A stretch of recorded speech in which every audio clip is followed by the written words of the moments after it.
Good morning students. अब हम आज आगे कुछ भी पढ़ने से पहले एक बार आपके यूनिट टेस्ट के सिलेबस की चर्चा कर लेते हैं, क्योंकि बार बार मेरे पास मैसेजेस भी आ रहे हैं। आप लोग जब से आपको पता चला है कि यूनिट टेस्ट होने वाले हैं, सभी के मन में ये सवाल आ रहा है कि सिलेबस क्या है। क्योंकि सीधी सी बात है, जब आपको सिलेबस पता चलेगा तभी तो आप पढ़ना शुरू करेंगे। लेकिन अभी कुछ बच्चों ने तो वीडियोज़ ही नहीं देखने शुरू किए हैं। खैर, हम लोग बार बार वार्न कर सकते हैं, लेकिन जो बच्चे देख रहे हैं वो इस चीज़ के लिए लेकर के बहुत ज़्यादा परेशान भी हैं कि क्या सिलेबस आना है, हमको क्या पढ़ना है। तो आज हम लोग कुछ भी आगे पढ़ने के बजाय हम पहले सिलेबस डिस्कस कर लेते हैं। तो आपका यूनिट टेस्ट है और बहुत बड़ा क्वेश्चन पेपर होगा नहीं, तो इसलिए आपका सिर्फ 2 ही चैप्टर आपके सिलेबस में है। एक है बात अठन्नी की और दूसरा है साखी। ठीक है, एक गद्य का और एक पद्य का। अब ये आपके चैप्टर्स, अब आपको एक चीज़ ये भी लोगों के मन में है कि इस समय हम कैसे, हिंदी में स्पेशली होगा इन लोगों के दिमाग में कि हम कैसे टाइप कर पाएंगे, इतना सारा टाइपिंग कैसे पॉसिबल है हिंदी में। तो उसके लिए आप लोगों को ऐसा परेशान होने की ज़रूरत नहीं है, क्योंकि आप लोगों का जो क्वेश्चन पेपर सेट होगा उसमें से कुछ पार्ट आपका ऐसा होगा जो आप उसमें अपने मोबाइल में ही सॉल्व कर पाएंगे, और कुछ पार्ट जो आपको डिस्क्रिप्टिव होगा, जो आपको लिखना होगा ज़्यादा, वो आपको कॉपी में पेज पर ही लिख के आपको उसको पिक अपलोड करने की रहेंगी। इस तरह से रहेगा, क्योंकि ऑब्वियसली हिंदी में इतना सारा आप बड़े बड़े आंसर्स टाइप नहीं कर पाएंगे, तो उस तरह से रहेगा। उसके बाद आपके जो क्वेश्चन आंसर्स आते हैं, चाहे वो बात अठन्नी की के हों चाहे साखी के हों, जो भी आपके क्वेश्चन आंसर्स होंगे, आपको ये बात ध्यान में रखनी है कि आपको बहुत लंबे आंसर्स नहीं लिखने हैं, क्योंकि आपका ये बोर्ड का एग्ज़ाम नहीं है। आपको बहुत लंबे लंबे आंसर्स नहीं लिखने हैं। मे बी 2 मार्क्स का एक क्वेश्चन इस टाइप का अगर बनता है, तो आपको क्या करना है कि अगर 2 मार्क्स का क्वेश्चन है तो मैक्सिमम आपको 4 to 5 लाइन्स ही लिखनी है, उससे ज़्यादा भी नहीं, उससे कम भी नहीं। मतलब ये नहीं है कि अगर आपको क्वेश्चन पूछा तो सिर्फ आपने 2 मार्क्स में ही ख़त्म कर दिया, या आपने 6-7 लाइनें 8 लाइनें लिख डाली। अगर आपको, जैसे मैंने उद्देश्य लिखवाया है या शिक्षा लिखवाई है, कुछ भी लिखवाया भी है, लेकिन आपका डिपेंड इस बात पे करता है कि वो क्वेश्चन आपसे कितने मार्क्स का पूछा जा रहा है। अगर 3 मार्क्स का है तब तो आप उसकी 6-7 लाइन लिखते हैं, लेकिन अगर आपको वो 2 ही मार्क्स का पूछा है तो आपको उसको इस हिसाब से कंक्लूड करना है कि वो ज़्यादा से ज़्यादा आपका 4 to 5 लाइन्स में आ जाए, है ना। ये नहीं कि जो मैंने बताया है तो उतना सारा आपने लिख डाला। अगर आप ज़रूरत से ज़्यादा लंबा लिखेंगे, आपके मार्क्स के अकॉर्डिंग ही आपका आंसर होना चाहिए, और परफेक्ट आंसर होना चाहिए कि उसमें सब कुछ समा जाए। अगर आप ज़रूरत से ज़्यादा लंबा लिखेंगे या ज़रूरत से कम लिखेंगे तो आपके मार्क्स कट जाएंगे।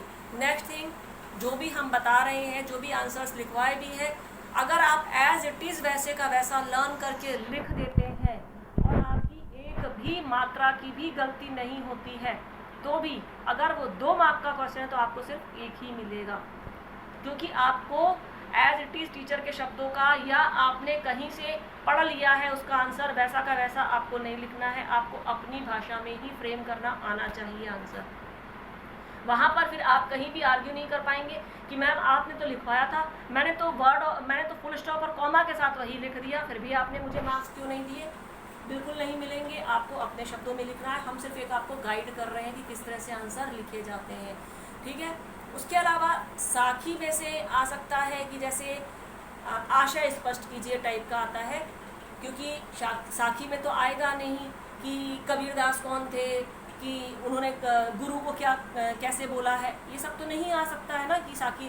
तो उसमें आपको मान लो 2 पंक्तियां दे रखी है तो उनका आशय स्पष्ट करना है।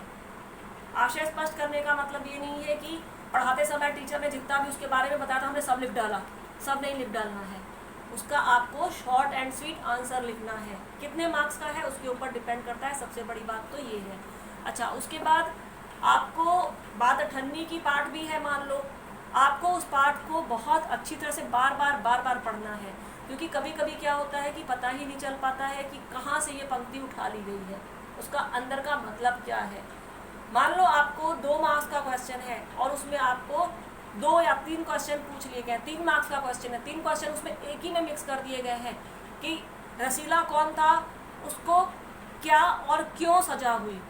अब आपको यहाँ पे 3 क्वेश्चन हो गए हैं, तो आपको तीनों का आंसर लिखना है और मैक्सिमम 4 से 5 लाइन में लिखना है।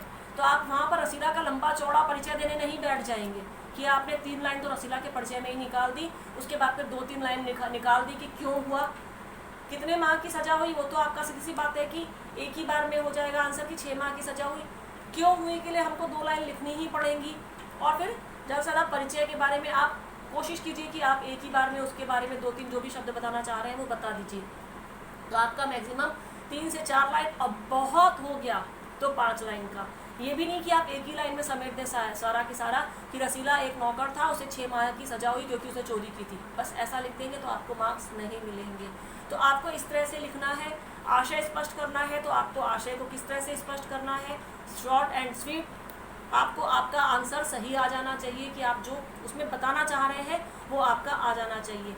भाषा शुद्धि और आपकी भाषा में शब्दों का चयन बहुत ज़्यादा महत्व रखता है कि आप किस भाषा में शब्द चूज़ कर, कैसे आप शब्दों का आपका क्या चयन है और आप कैसे उत्तर अपने बना रहे हैं। जितनी अच्छी भाषा होगी आपकी, जितनी अच्छी वोकैबुलरी होगी, ऑब्वियसली उतने अच्छे आपके मार्क्स मिलेंगे। ये तो हो गई हमारी साहित्य की बात। उसके बाद है ग्रामर। ग्रामर पार्ट में आपका विलोम, पर्यायवाची, विशेषण, भाववाचक संज्ञा, मुहावरे और शब्द शुद्धिकरण। अब इसमें आपको करना क्या है, मैडम ने आपको, मंजू मिश्रा मैम ने आपको बता ही दिए हैं। छुट्टियों से पहले आपको बहुत सारे शब्द आपको लिखने को दिए थे, आप लोगों ने लिखे भी हैं कॉपी में।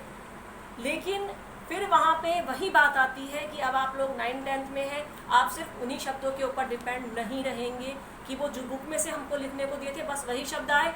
अगर उसके अलावा एक भी शब्द मैम ने कहीं से पूछ लिया तो वो आउट ऑफ सिलेबस हो गया, ऐसा नहीं होता है। लिटरेचर में, ग्रामर में आउट ऑफ सिलेबस कुछ भी नहीं होता है। हम लोग जब पाठ पढ़ाते हैं इतने सारे शब्दों की हम चर्चा करते हैं, हर एक शब्द को पकड़ पकड़ के हम आपको बताते हैं कि इसका पर्यायवाची ये होगा, इसका विलोम ये होगा, ये तत्सम शब्द है, इसका भाववाचक ये होगा, ये विशेषण है, तो ये विदेशी शब्द है, ये सब हम आपको बताते हैं। तो वो हम वैसे ही तो नहीं टाइम वेस्ट करते हैं, तो वहाँ से भी कोई भी शब्द आपका आ सकता है, विलोम में भी आ सकता है, पर्यायवाची में भी आ सकता है, भाववाचक संज्ञा में भी आ सकता है, कैसे भी आ सकता है। तो जो आपको ग्रामर के बुक के दिए हैं वो तो आपको लर्न करने ही है। उसके अलावा आपका ये एक तरह से अनंत होता है, बहुत सारा कुछ होता है, उसका कोई अंत नहीं है। तो आपको ग्रामर की इस तरह से तैयारी करनी है।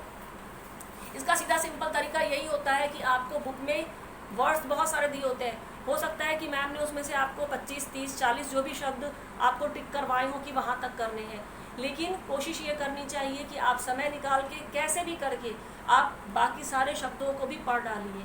देखिए, वोकैबुलरी बढ़ाना कभी भी बुराई नहीं है उसमें। हम जितनी अपनी वोकैबुलरी बढ़ाते हैं हमारा उतना ही ज़्यादा भाषा का ज्ञान बढ़ता है और हमारी भाषा की शुद्धि उतनी ही ज़्यादा होती चली जाती है। जब हम आंसर लिखते हैं तो वही हमारा भाषा का ज्ञान हमको काम में लगता है। उसके बाद है शब्द शुद्धिकरण। शब्द शुद्धिकरण में आपको स्पेलिंग मिस्टेक्स वाले शब्द दे रखे होंगे और आपको अपनी सही स्पेलिंग वाले वर्ड्स को चूज़ करना है या आपको उसको लिखना है। तो ये हो गया हमारा ग्रामर का और जो साहित्य का पार्ट। तो अब आपको क्लियर हो गया होगा कि आपका सिलेबस क्या है। तो अब आप पढ़ाई शुरू कर दीजिए, बार बार चैप्टर को पढ़िए, बार बार अपने दिमाग में क्वेश्चन फ्रेम करिए कि किस तरह के क्वेश्चन कहाँ से आ सकते हैं, तभी आप सभी चीज़ों को आप सबको कवर कर पाएंगे। ठीक है, पाठ की चर्चा हम अगले वीडियो में करेंगे।